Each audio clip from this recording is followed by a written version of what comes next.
Galing na tayo kanina sa paglilinis. Kumuha ko ng talbos para ihalo ko naman sa aking isda. So, namalengke na ako kahapon isda. So, nasa rep. So, paanin lang natin. Pinulang isda para yung malalaking bangus. Gagawin ko, lalagyan ko ng kalamansi. So, yung kalamansi ko, wala pang bunga. Bibili muna tayo sa tindahan. Yan pa ang atin. So, yung mga ibang ricado, doon na natin kinuha sa ating taniman. So, yun nga, isda lang yung binili natin dahil hindi tayo makapagtanim ng isda dito. Kasi wala tayong ilog. So, yun. Tara, samahan niyo ako. Ako naman ay magluluto muna ng kanin. So, ito yung ating kaldero.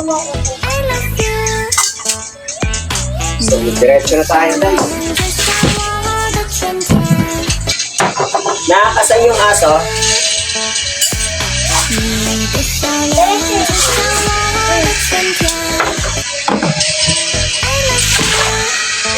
Busy sa laro. Hindi ako sinasagot.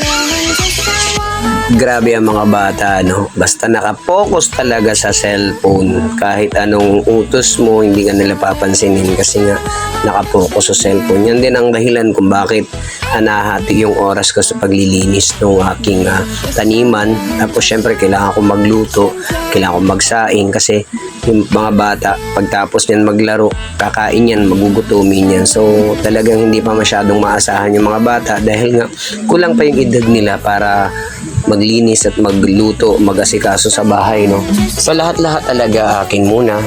Kaya talagang sakripisyo muna talaga tayo, no? So okay lang, at least nasisilbihan natin yung mga bata, makakain sila ng maayos, mapagsaingan natin. Maya-maya niyan sa hapon maglalaba ako. Pero after niyan guys, syempre papaliguan muna natin yung ating alagang aso para tuloy-tuloy yung ating pag-work. Hati-hatiin lang natin yung ating oras para yung lahat ng magagawa ko. Para makaluto tayo.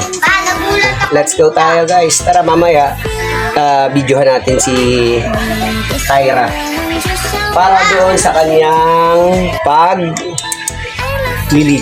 Let's go. At eto nga, naghihimay na tayo ng talbos para sa ating pagluto naman ng ulam habang nagsasaing tayo ng kanin natin. So ito hinihimay ko ng maliliit yung talbos para mamaya pag luto ko yung isda naman yung aking hugasan para doon sa ating panghalo doon sa ating gulay.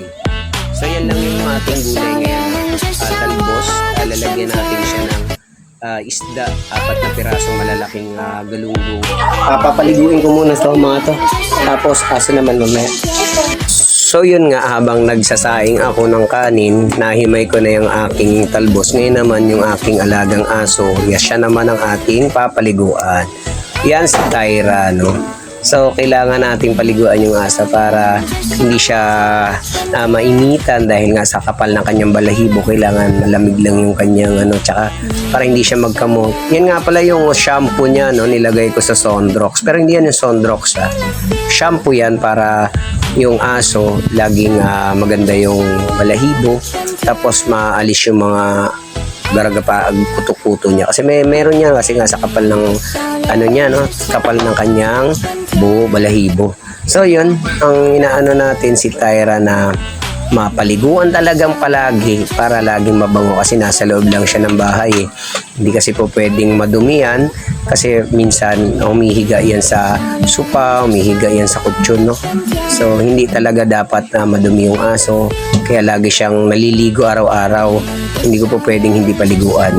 At yan, natapos ko na rin ang pagpapaligo ko sa aking alagang aso. At yan, dumating ng aking panganay. Siya naman yung magpapatuyo, no? So natin paliguan yung aking alaga. So next natin gagawin ay papaliguan naman natin ang ating kids. Ayan, maligo ka na. Next ka na maligo. Dali. Aligan mo ako. Sumunod, sumahimik ka. Maligo ka doon. Tapos ikaw maligo ka rin pagtapos. Anuhan mo muna yan, ha?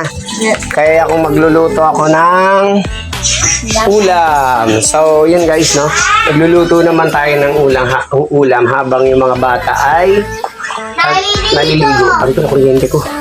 So, nag-ground ako ah. Basta nga pala ako. So, yan nga, no? Ayan, luto na yung ating kanin. Yung next natin yung ulam. Okay. Patayin ko muna. So, yun. Tapos na yung ating Kyra. Kyra! Di pa tapos! Ayan. Si Kyra ay tapos na maligo. Labas! Ayan. Pahiran mo pa, anak. Dali. Hanggang. Sampay mo yan, ha? So, ayun nga. Shop Manay! Bakit? Maligo na, ha?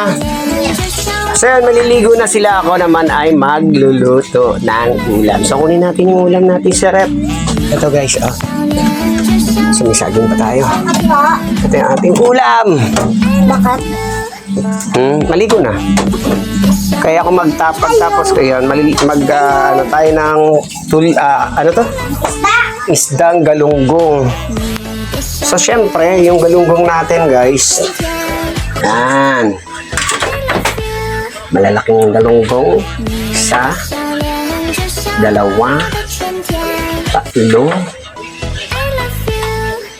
4. So, 4 siya. Alam niyo kung bakit? Alam niyo kung bakit 4? Dahil yung isa para kay dog natin. So, yun na. So, yan. Kailangan tayo magpakulo ng isda na para pag gumulo, talagay natin yung ating talbos ng kamote. Anak, bumili ka ng kalamansi 5 piso.